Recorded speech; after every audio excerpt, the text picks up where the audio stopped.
মমতা বন্দ্যোপাধ্যায় পাপ করবেন আর ভোগ করবেন জনতা। উচ্চ মাধ্যমিকের যারা পাস আউট রয়েছে তাদের ভর্তিতেও কোনো সমস্যা নেই, এমনকি যদি সরকারি চাকরির পরীক্ষা সরকার কন্ডাক্ট করতে চায় তাতেও কোনো সমস্যা নেই। কেন করছে না সরকার? খাল কেটে কুমির এনেছে 11 সালে। আমরা বস্তুত তার কাস্টডিতে চলে গেছে। যে ধরনের কথাগুলো উনি বলেছিলেন ঠিক তার বিপরীত কাজ করছেন। উনি তো বদলের মাধ্যমে যে বদলাটা নেবেন না বলেছেন, বদলা তো নিচ্ছেন বেসিক্যালি আমাদের। সুপ্রিম কোর্টে ওবিসি সংক্রান্ত মামলা চলছে এই অজুহাতে। পশ্চিমবাংলার মুখ্যমন্ত্রী তিনি একদিকে উচ্চ মাধ্যমিকের যারা পাস আউট হয়েছে তাদের ভর্তি অথবা নিয়োগ আটকে রেখেছে এই বিশ্ববিদ্যালয়গুলিতে, অন্যদিকে যারা সরকারি চাকরির প্রিপারেশন নিয়েছে তাদের পরীক্ষাও নেওয়া হচ্ছে না রাজ্য সরকারের তরফে। আমাদের মতন সাধারণ ঘরে এদের না আর কোনো অস্তিত্ব। কলেজের অ্যাডমিশন কার্যত শুরু হলো না। কোথায়? ভালো করে বুঝুন, সরকারি স্তরে। বেসরকারি স্তরগুলোই কিন্তু সাধারণ মানুষকে বুঝতে হবে উদ্দেশ্যটা কি। উদ্দেশ্যটা একটাই, সেটা হলো এই ব্যবস্থাকে ভেঙে চুরমার করা। এই ব্যবস্থাকে ভেঙে চুরমার করলে কি হবে? ওই একটা অজুহাত দেবে যেটা আপনি শুরুতেই বললেন, সাবজুডিস। আর 2 নম্বর কি হবে? কৃতদাস তৈরি করতে পারবে। আমাদের মুখ্যমন্ত্রী তো বলেই দেয় কন্ট্রাকচুয়াল কর্মী তো আরেক ধরনের দাসত্ব। কম পয়সায় মানুষকে খাটানো যায়, ওটা তো একটা দিক আছে, ওটার মধ্যে একটা দাসত্ব আছে। কারণ আপনি যখন কন্ট্রাকচুয়াল হবে এত রাশ আছে, আপনি যদি আমার শর্ত না মানেন পরের দিন আপনাকে একদম ধাক্কা মেরে ফেলে দেয়। যোগ্যতাই যদি আমি যদি একজন কার্পেন্টার হই, ওটাই যদি আমার যোগ্যতা হয়, সেটাই যদি আমি অপটিমাম লেভেলে দিয়ে যাই, সেটাই কিন্তু আমার বড় কাজ। আমার মধ্যে যদি শিক্ষকতা করার জন্য সাফিসিয়েন্ট কোয়ালিফিকেশন অ্যান্ড আমার সেই এফিসিয়েন্সি থাকে, সেই কাজটা করাই কিন্তু আমার বড় কাজ। ছোট কাজ সেটা, ছোট কাজ আপনারা করছেন, আপনারা দিনের পর দিন করছেন, চুরি করছেন, জোর চুরি করছেন এবং আমাদেরকে সবসময় হিউমিলিয়েট করছেন। আপনার কথা ধরেই বলছি যে কোনো কাজই ছোট নয়। আমরা এতদিন দেখেছি যে কৃষকের ছেলে কৃষক হয়েছে, ডাক্তারের ছেলে ডাক্তার হয়েছে, খারাপভাবে নেবেন না, ম্যাথরের ছেলে ম্যাথর হয়েছে, যিনি চা বিক্রি করেন তার ছেলে চায়ের দোকানদার হয়েছে। এটা আমরা দেখেছি। কোনো সরকার কোনো ভালো উন্নতি এখনো পর্যন্ত আমাদের রাজ্যে বলুন দেশে বলুন করতে পারেনি, এটা আমরা দেখে এসেছি। কিন্তু এই পশ্চিমবঙ্গ সরকার এমনভাবে চলছে যে যারা শিক্ষকের ছেলে তারা শিক্ষক না হয়ে তো রাস্তায় নামিয়ে এনেছে। যারা শিক্ষকের ছেলে তাদেরকে তো 2 দিন বাদে ঘুগনি বেচতে হবে। যে ব্যবস্থা স্বপ্ন হত্যা করে, সেই ব্যবস্থাকে তো নির্মূল করাটা আমাদের দায়িত্ব কর্তব্য। এই সরকারের নির্মাণটাই আপনি একদম এই দশক ধরে দেখুন গোটাটা ধ্বংসকারী। সুপ্রিম কোর্টে ওবিসি সংক্রান্ত মামলা চলছে এই অজুহাতে। পশ্চিমবাংলার মুখ্যমন্ত্রী তিনি একদিকে উচ্চ মাধ্যমিকের যারা পাস আউট হয়েছে তাদের ভর্তি অথবা নিয়োগ আটকে রেখেছে এই বিশ্ববিদ্যালয়গুলিতে, অন্যদিকে যারা সরকারি চাকরির প্রিপারেশন নিয়েছে তাদের পরীক্ষাও নেওয়া হচ্ছে না রাজ্য সরকারের তরফ থেকে। কি বলবেন?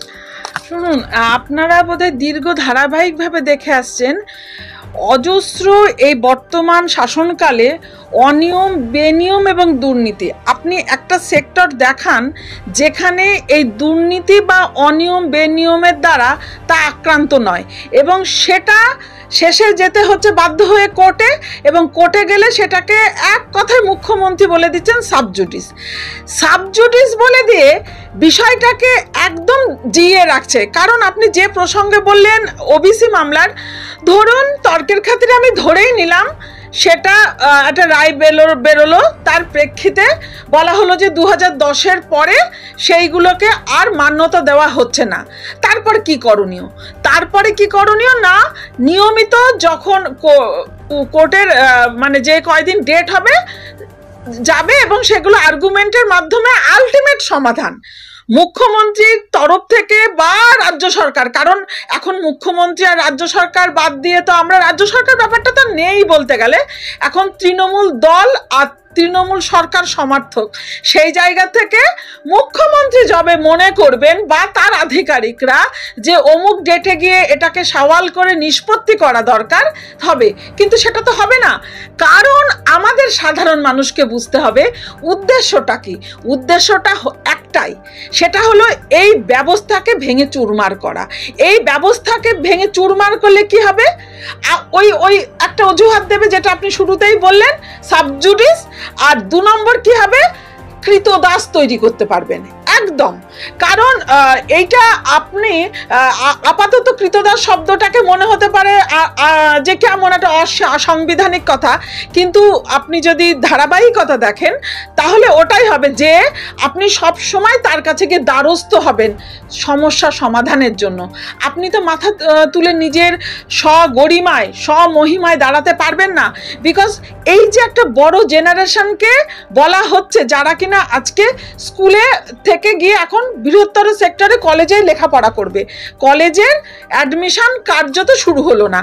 কোথায়, ভালো করে বুঝুন, সরকারি স্তরে। বেসরকারি স্তরগুলোই কিন্তু হচ্ছে। এখান থেকে দুটো জিনিস, একটা হলো যারা প্রান্তিক, আমরা যারা আমাদের সরকারি শিক্ষা ব্যবস্থাটুকুই শেষ মানে সম্বল, তারা একদিকে ডিপ্রাইভ হচ্ছে। যারা হয়তো বা একটুখানি কষ্ট করে পাচ্ছে তারা প্রাইভেট পড়ছে, তাতে সরকারের পক্ষে ধীরে ধীরে সব বেসরকারিকরণের পথকে একদম সুগম প্রশস্ত করে দিচ্ছে। বুঝতে পারছেন, এটা হলো একটা সুদূর প্রসারী এবং সুচতুরভাবে। আর 2 নম্বর যেটা হলো যে যারা আমাদের মতন সাধারণ ঘরে, দেখুন আজকে এই যে আপনার সামনে বলতে বসেছে, আমরা কিন্তু সব সরকারি ঘরে, আমরা খুব নিম্নবিত্ত নিম্ন মধ্যবিত্ত ঘরের ছেলে মেয়ে, এদের না আর কোনো অস্তিত্ব আপনি পাবেন না। এই আমাদের মতন যদি এখনকার দিন হয়, এখন তো হব পরিযায়ী শ্রমিক, না হলে ওই দেখবেন যেমন আমাদের মুখ্যমন্ত্রী তো বলেই দেয় কন্ট্রাকচুয়াল কর্মী, তো আরেক ধরনের দাসত্ব, কম পয়সায় মানুষকে খাটানো যায়। ওটা তো একটা দিক আছে, ওটার মধ্যে একটা দাসত্ব আছে। কারণ আপনি যখন কন্ট্রাকচুয়াল হবে, এত রাশ আছে, আপনি যদি আমার শর্ত না মানেন, পরের দিন আপনাকে একদম ধাক্কা মেরে ফেলে দেওয়া হবে, ঠিক আছে আরেকজন নেবো। কারণ আনএমপ্লয়মেন্ট এতটা স্ফীত হয়েছে, একজনকে যদি কন্ট্রাকচুয়ালে অল্প টাকায় একটা কাজ করিয়ে নিতে পারে, আর আমি যদি সেটা নিয়ে সরব হই, আমাকে ধাক্কা মেরে সরিয়ে আরেকজনকে নিয়ে আসবে, তখন আমি ওই জায়গাটা ধরে রাখার জন্য আমি সোচ্চার হতে পারবো না। কারণ আমার ন্যূনতম যেটুকু রুজি রুটি, যেটুকু খিদে, হয়তো ওই সামান্য টাকা দিয়ে আমার মিটবে।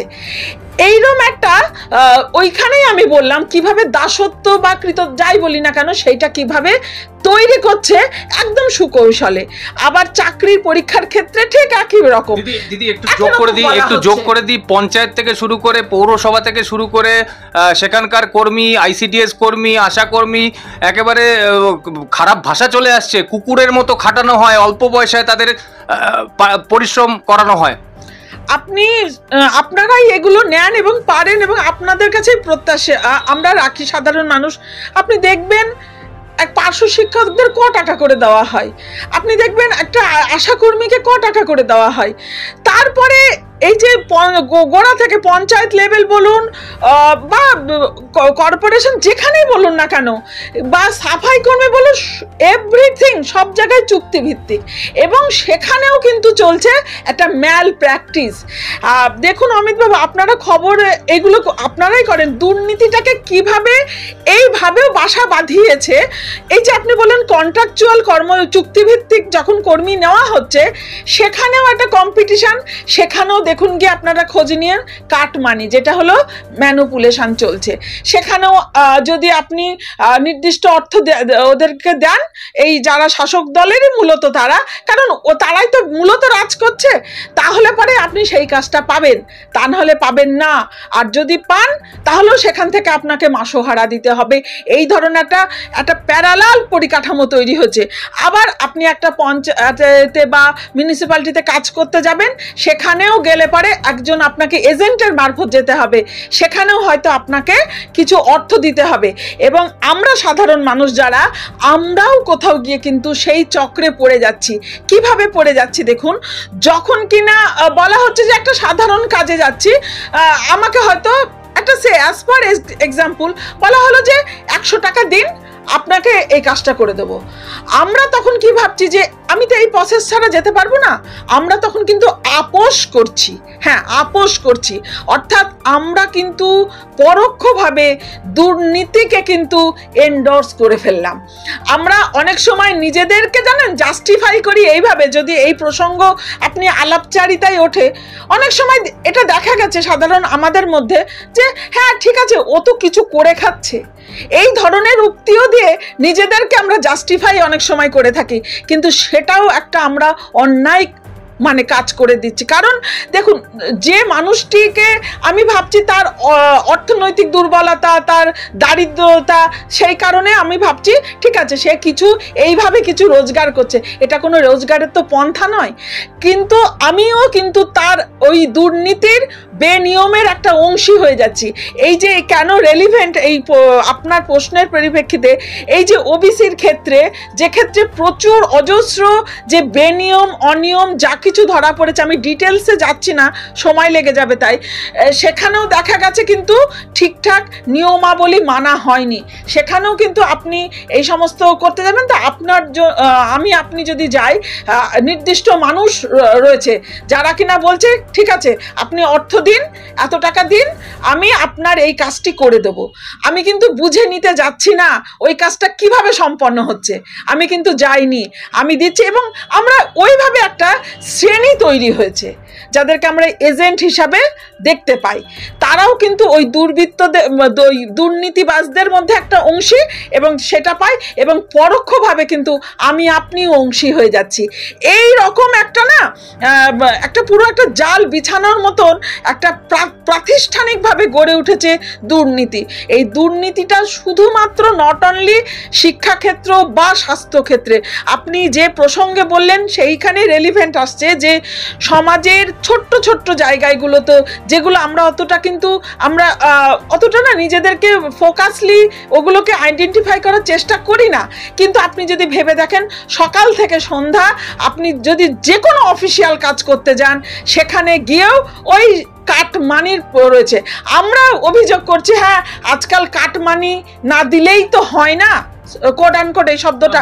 মুখ্যমন্ত্রীর সামনে ব্যবসায়ী সমিতির থেকে অভিযোগ করা হচ্ছে যে ট্রেড লাইসেন্সের যে রিনিউয়াল যে অ্যামাউন্ট ছিল সেটা 10 গুণ বেড়ে গেছে, একেবারে মুখ্যমন্ত্রীর সামনে। মুখ্যমন্ত্রীর সামনে যে আপনি বলেন, মুখ্যমন্ত্রীর সামনে বহু কথা ওঠে, উনি কি করেন, একদম আমরা যেটা দেখি ধমক দেন, কাউকে আবার বোম বাঁধার নিদান দেন, কোনো আজ পর্যন্ত কোনো ব্যবস্থা দেখেছেন? আপনি বলুন, এই যে অভিযোগগুলো দায়ের হয় সেটা অন ক্যামেরা আর অফ দ্য ক্যামেরা, যাই বলুন না কেন, যেভাবেই যাক না কেন, আপনি বলুন ধমক ছাড়া বা উপদেশ ছাড়া, এইগুলো ছাড়া আপনি বলুন যে এই জায়গায় এই বিরুদ্ধে এই ব্যবস্থাটা নেওয়া হচ্ছে, কারণ হবে না তো।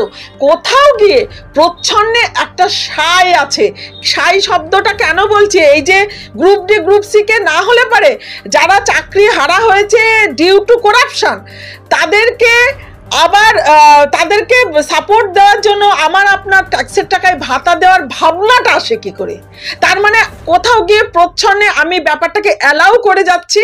এবং একই রকম আজকে দেখুন এই সাবজুডিস বলে পড়ে আছে, কোথাও গিয়ে আমরা এটাকে মেটাতে চাইছি না, রাজ্য সরকার তথা মুখ্যমন্ত্রী বলুন বা তার আধিকারিকরা, এই ব্যবস্থাটা এক কথায় এই ব্যবস্থাটা মেটাতে চাইছে না, মেটাবে না তো, কারণ মেটালে পরে এই জায়গাগুলো তো তাদের যে মূল উদ্দেশ্য সেটা তো হবে না, তাহলে তো সরকারি শিক্ষা ব্যবস্থা আবার চাঙ্গা হয়ে উঠবে, মানুষ আবার ভালো মতো লেখাপড়া শিখে ফেলবে, তাহলে তো বেসরকারিকরণের দিকে ঝোঁকটা কমতে পারে, কারণ এই সুযোগে বেসরকারিকরণ একটা দারুণ সুন্দর একটা পরিকাঠামো তৈরি হয়ে যাচ্ছে, আর যারা প্রান্তিক ছেলে মেয়ে আমরা তারা আবার ওই কাজকর্ম করে খাবো, যে ওই যেমন কেউ আমরা ঘুগনি যেমন বলে ঘুগনি বেচতে বলে, আমাদের ওই কাশফুলের বালিশ বানাতে বলে, আবার বলেন কোনো কাজই ছোট না।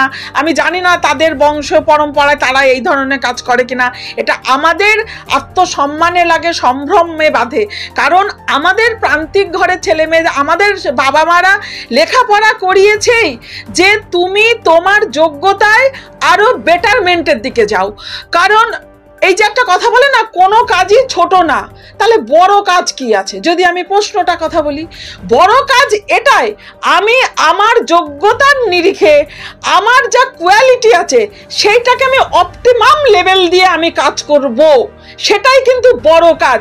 আমার যোগ্যতাই যদি আমি যদি একজন কার্পেন্টার হই, ওটাই যদি আমার যোগ্যতা হয়, সেটাই যদি আমি অপটিমাম লেভেলে দিয়ে যাই, সেটাই কিন্তু আমার বড় কাজ। আমার মধ্যে যদি শিক্ষকতা করার জন্য সাফিসিয়েন্ট কোয়ালিফিকেশন অ্যান্ড আমার সেই এফিসিয়েন্সি থাকে, সেই কাজটা করাই কিন্তু আমার বড় কাজ। ছোট কাজ, সেটা ছোট কাজ আপনারা করছেন, আপনারা দিনের পর দিন করছেন, চুরি করছেন, জোর চুরি করছেন এবং আমাদেরকে সবসময় হিউমিলিয়েট করছেন। এইটা হলো আপনাদের ছোট কাজ। আপনারা আমাদেরকে ভোট ব্যাংক বলে পণ্য হিসাবে দাগিয়ে দেন, এইটা হলো ছোট কাজ। আপনারা এই রাষ্ট্র ব্যবস্থার মধ্যে থেকে এই সমস্যাগুলো মেটাচ্ছেন না, এটা ছোট কাজ। ওবিসির সমস্যাটা মিটিয়ে স্টুডেন্টদেরকে কলেজে যাওয়ার জন্য আপনি সমস্যা মেটানোর কথা বলছেন, আদালতের নির্দেশে সমীক্ষা হওয়ার কথা, সেই সমীক্ষাতেও গন্ডগোল রয়েছে, সেই সমীক্ষা নিয়েও প্রশ্ন উঠছে। আমি একটু আগে ফিরদৌস স্যারের সঙ্গে কথা বলছিলাম, ফিরদৌস শামীম আপনি অবশ্যই চেনেন। তিনি বলছেন যে এই ওবিসি সংক্রান্ত যে সার্টিফিকেট রয়েছে 2010 সালের পর থেকে বাতিল করা হয়েছে। যাদের বাতিল করা হয়েছে তারা জেনারেল ক্যাটাগরিতে অ্যাপ্লাই করতে পারে, কোনো সমস্যা নেই। কোনো এই উচ্চ মাধ্যমিকের যারা পাস আউট রয়েছে তাদের ভর্তিতেও কোনো সমস্যা নেই, এমনকি যদি সরকারি চাকরির পরীক্ষা সরকার কন্ডাক্ট করতে চায় তাতেও কোনো সমস্যা নেই। কেন করছে না সরকার? রাজ্যের মমতা বন্দ্যোপাধ্যায় পাপ করবেন আর ভোগ করবেন জনতা। সেটা তো করে আসছি। আপনি গোটা বিষয়টা কিন্তু সুন্দর করে আমাদেরকে এটা বুঝিয়ে দিলেন যে আমরা বস্তুত তার কাস্টডিতে চলে গেছি। কিভাবে চলে গেছি? আমরা যে তাদেরকে, যে এটা তো ঠিক খাল কেটে কুমির এনেছি 11 সালে, যে ধরনের কথাগুলো উনি বলেছিলেন ঠিক তার বিপরীত কাজ করছেন। উনি তো বদলের মাধ্যমে যে বদলাটা নেবেন না বলেছেন, বদলা তো নিচ্ছেন বেসিক্যালি আমাদের এখানে তৃণমূল সরকার, যে সে যে বিজেপি বা ওই বাম বা সিপিআইএম কংগ্রেস, এই বিষয়ে আমি ঢুকতে চাই না, কারণ নেতা মন্ত্রীদের থেকে তাদের একটা গড়ন, তাদের কিন্তু তারা একটা রাজনৈতিক কর্মী, তাদের একটা সেক্টর। মেন তো আমরা সাধারণ যারা, তাদের সব চাইতে দেখুন ক্ষতিগ্রস্ত হয়েছি আমরা নানা রকম ভাবে। এই যে একটা বারবার যেটাকে আমাদের মধ্যে এক্সিকিউট করে থাকে বিভিন্ন অনুদান। অমিতবাবু আপনি বলুন, অনুদান নির্ভর জীবন কখনো কি একটা মানুষের স্টেবিলিটি আনতে পারে?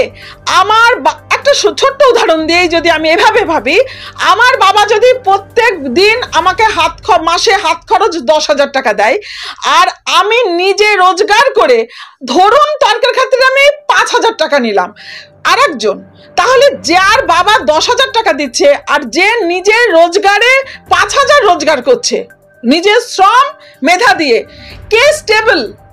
আমি একটা সাধারণ মানুষ হিসাবে সাধারণ মানুষের কাছে এই প্রশ্ন, কে স্টেবল?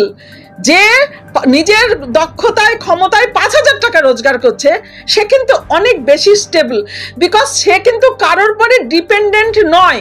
এবং এই যে বারবার একটা অনুদানের যে একটা ঘনঘটা একদম লিস্ট, যখনই তারা এই সরকারের উন্নয়নের লিস্ট দেবে, আপনি শুধু সারি সারি দেখবেন বিভিন্ন রকম অনুদান রয়েছে, কিন্তু সেই অনুদানের তালিকা যদি আমাকে এতটাই সাস্টেন দিতে হয়, তাহলে আমার অস্তিত্ব কোথায়? আমার মেধা, আমার শ্রমকে কোথায় ইউটিলাইজ করা হলো? বলা হচ্ছে যে হিউম্যান রিসোর্স, মানুষ যদি সম্পদই হয়, তা সেই সম্পদকে তো আমাকে কেন বসে বসে সাস্টেন দিতে হবে? যারা সত্যিকারের মানুষ, তাদের কর্মক্ষমতা নেই, যারা সত্যিকারের সাস্টেন দেওয়ার প্রয়োজন আছে, যেমন বার্ধক্য ভাতা ইত্যাদি, বা যারা হলো বিশেষভাবে সক্ষম, এগুলো একটা দিক, এগুলো হয় সমাজে রয়েছে, এটা চিরকাল ছিল, আরো বরং সেগুলোকে ভালোভাবে দেখা উচিত। কিন্তু যার ক্ষমতা আছে, মেধা আছে, সেইটাকে আপনারা ঠিকঠাক ইউটিলাইজ করার জায়গা তৈরি করছেন না কেন? অর্থাৎ বেরোজগারি বাড়ছে, বেকারত্ব বাড়ছে, সেখানে তো কোনো সমাধানের আপনারা নিদর্শন দেখান। আপনারাই পারেন, আপনারা সংবাদ মাধ্যম, আপনাদের থেকে এ ব্যাপারে অগ্রণী কেউ নয়, আপনারা পারেন, আপনারা দেখান। সেই জায়গাটা তো নয়, উপরন্তু যেটুকখানি যাচ্ছিল সেগুলোকে কি করে ভেঙে ফেলা যায়, যেটা বলছিলেন সেটাই। একদম আপনার কথা ধরেই বলছি যে কোনো কাজই ছোট নয়। আমরা এতদিন দেখেছি যে কৃষকের ছেলে কৃষক হয়েছে, ডাক্তারের ছেলে ডাক্তার হয়েছে, খারাপভাবে নেবেন না, ম্যাথরের ছেলে ম্যাথর হয়েছে, যিনি চা বিক্রি করেন তার ছেলে চায়ের দোকানদার হয়েছে। এটা আমরা দেখেছি। কোনো সরকার কোনো ভালো উন্নতি এখনো পর্যন্ত আমাদের রাজ্যে বলুন, দেশে বলুন, করতে পারেনি, এটা আমরা দেখে এসেছি। কিন্তু এই পশ্চিমবঙ্গ সরকার এমনভাবে চলছে যে যারা শিক্ষকের ছেলে তারা শিক্ষক না হয়ে তো রাস্তায় নামিয়ে এনেছে। যারা শিক্ষকের ছেলে তাদেরকে তো দুদিন বাদে ঘুগনি বেচতে হবে। মুখ্যমন্ত্রী এই শিক্ষাই দিচ্ছেন। আর পুরো ব্যবস্থাটা যেভাবে করাপ্টেড হয়েছে, ডাক্তারের ছেলেও ডাক্তার হতে পারবে না, শিক্ষকের ছেলেও শিক্ষক হতে পারবে না, সবার স্বপ্ন ধ্বংস হচ্ছে। এই সরকারের নির্মাণটাই আপনি একদম এই দশক ধরে দেখুন, গোটাটা ধ্বংসকারী। একদম স্পেসিফিক বলছি, কারণ আপনারা হয়তো বলবেন আগের জমানাতেও দুর্নীতি ছিল, দুর্নীতি যদি থাকে সেইটাকে তাহলে ঠিক করার দায়িত্ব তো এই সরকারের, সেটা তো নয়।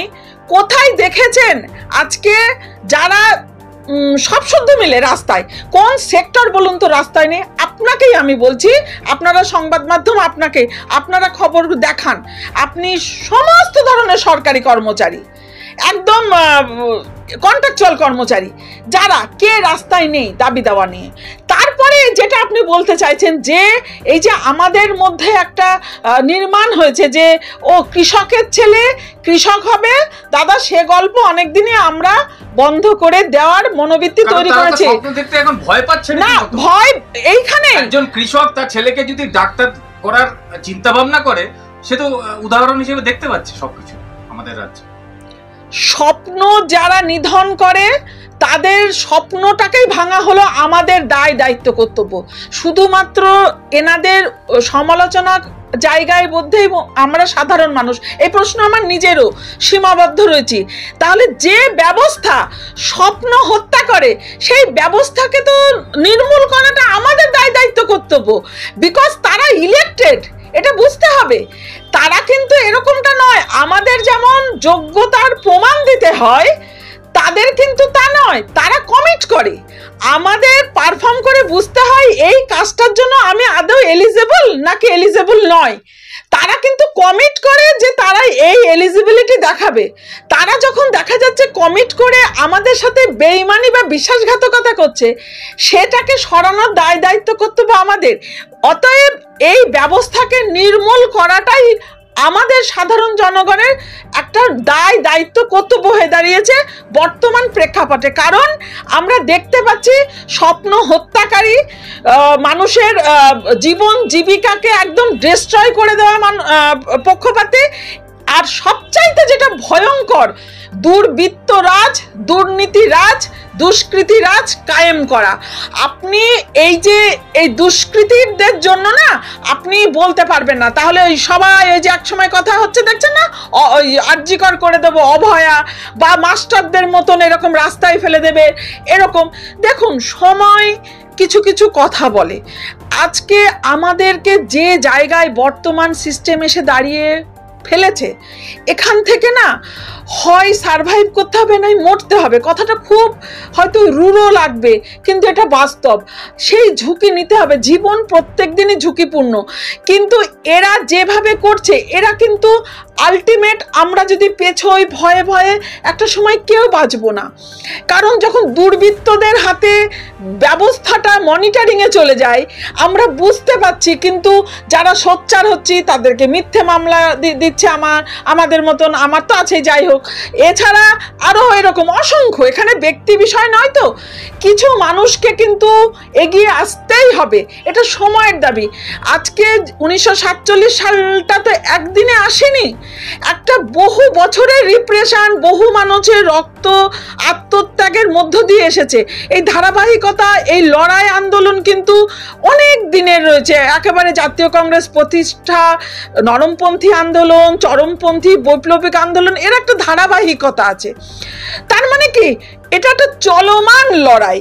তা এই দুর্বৃত্ত রাজ থেকে নিজেদেরকে সেভ করা এবং প্রজন্মকে সেভ করতে গেলে আমাদের এখন দায় দায়িত্ব কর্তব্য হয়েছে একেবারে যূথবদ্ধ হয়ে সোচ্চার হয়ে তাদের বিরুদ্ধে রুখে দাঁড়ানো।